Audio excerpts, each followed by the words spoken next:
Hi, Midnight Shadows, please hide my identity. I am a young lady, age 19. My mother worked for a white family here in South Africa for many years. One of the sons she had helped raise now had a wife and children. The wife, who I will call Eva, had gone through a lot of maids over the years. One day, my mother came to me with a job proposal. I had just finished my high school, and since there was no money to go further, I thought, why not? From the moment I stepped into their home, the cultural differences were evident.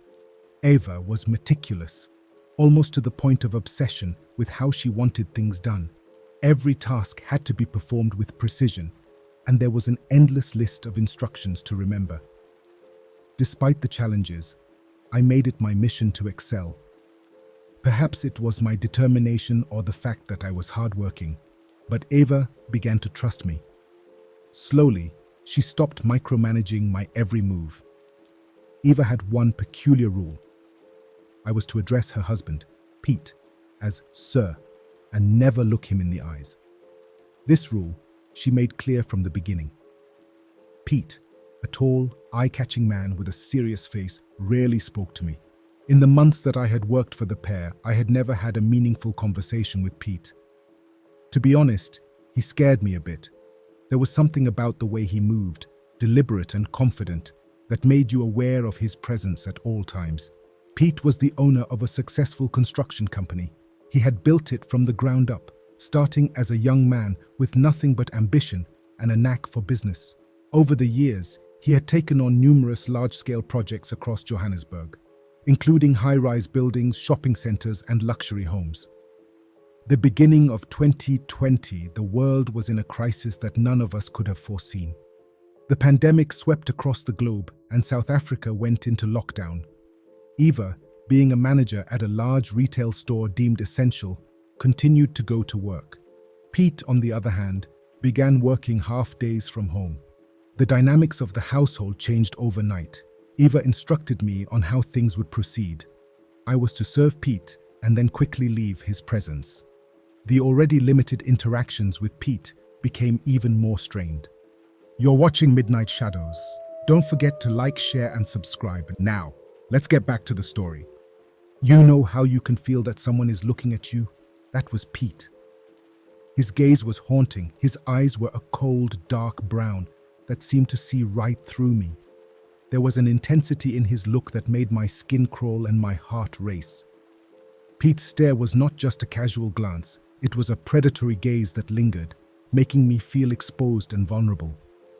Whenever I felt his eyes on me, a chill would run down my spine, and I would find myself unable to breathe properly. It was as if his look held a power over me, a silent command that I could not ignore. I have told you so much, and I haven't even given myself a name. Let's call me Ayanda.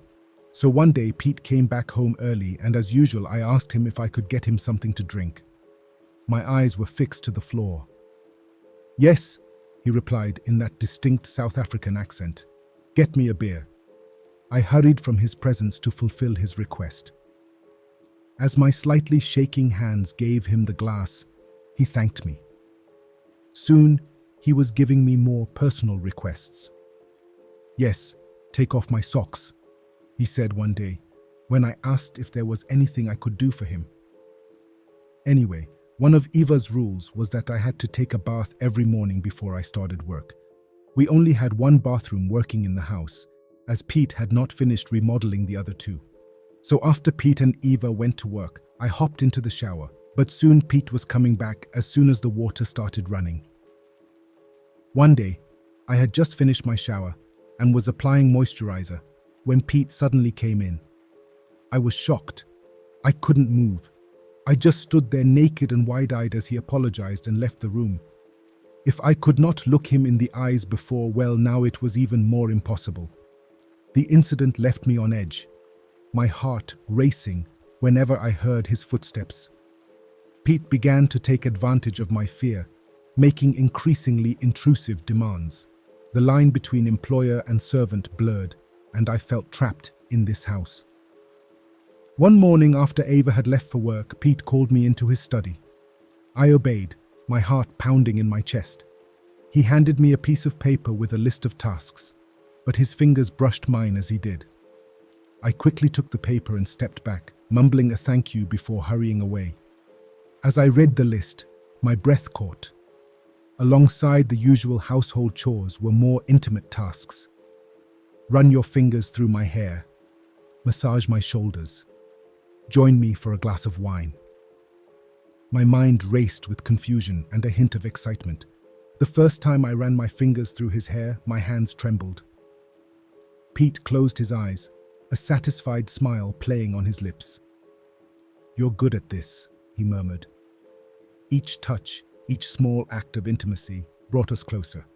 One evening, Pete asked me to massage his shoulders. As my fingers worked through the knots in his muscles, he sighed deeply. "You have no idea how much I need this," he said softly. I felt a strange mix of power and vulnerability, knowing that he depended on me for this comfort. Our moments together grew longer and more frequent. We shared whispered conversations over glasses of wine. Pete opened up about his struggles and fears, and I listened, feeling a growing connection between us. He made me feel seen and valued in a way I had never experienced before. One morning, Eva left for work as usual. Pete was supposed to be out for a business meeting, but he returned shortly after Eva left. I was in the bathroom, just finishing my shower, when I heard the front door open. My heart sank. I quickly wrapped myself in a towel and stepped out of the bathroom. Pete was standing in the hallway, his eyes fixed on me.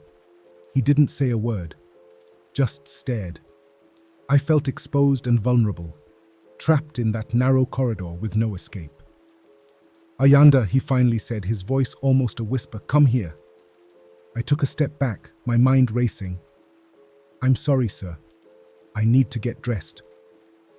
He moved closer, blocking my path. "No need to be shy," he said, reaching out to touch my arm. Panic surged through me and I pushed past him, running to my room and locking the door. The next day, Pete came into the shower. I stood frozen in place as he traced his hand down my back. His skin was cold from the outside. I closed my eyes, feeling the sensation. Before long, I was breathing heavily. All I can say is that Pete was a highly skilled lover. When Eva came back home, I could not look her in her eyes. Thank God she did not notice. She was always talking about PPE, which I later found out stood for personal protective equipment. "We haven't received the PPE we asked for," she would say, and quote pandemic stats off the top of her head of how many we had lost and how many were infected. As she spoke, Pete invaded my thoughts. "Yes, madam," I would say at intervals to assure her that I was listening. As you have already guessed, Pete and I began to become intimate frequently. I began to look forward to Eva leaving for work. We had intimate moments all over the house all the time. Eva began to annoy me with her PPE stories. She was the only piece that did not fit in this house. Our secret affair intensified with each passing day. The fear and excitement of being discovered only heightened the thrill. Pete was insatiable, and I found myself craving his touch. We would steal moments whenever we could, and I began to live for those fleeting encounters. Every morning, I would watch Eva leave, feeling a mix of guilt and relief. Weeks passed, and tension started to build. Eva's suspicion grew, and I could see the strain in her eyes. Pete and I tried to be more discreet, but the risk only seemed to add passionate fuel to our fire of desire. One day, Eva came back early from work. This was the first time I had heard of something called a nanny cam. "What's going on here?" Eva demanded, her voice shaking. Pete stood up, trying to calm her. "Eva, let's talk about this." "No!" she shouted. "How long has this been going on?" The room fell silent. Pete tried to explain, but Eva was inconsolable. The evidence was right there on her device and could not be explained away. She turned to me, her eyes filled with anger. "Ayanda, how could you?" Tears streamed down my face. "I'm sorry, madam. I never meant for this to happen." Eva's expression hardened. "Get out, both of you." Pete and I left the house that night, our hearts heavy with regret and shame. Soon they got back together and tried to mend things. To my surprise, Pete kept in touch. We met in hotels and lodges, and soon we were talking about marriage. My mother denied knowing what was going on to her employers. As I write this, I am waiting for my husband to get back home. I feel guilty sometimes. I can hear the door opening from outside.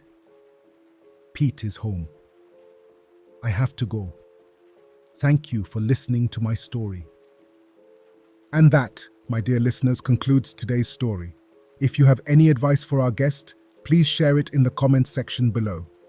If you have a similar story you'd like to share, you can send it to us at the email on your screen. Until next time, beware of the shadows that linger in the night.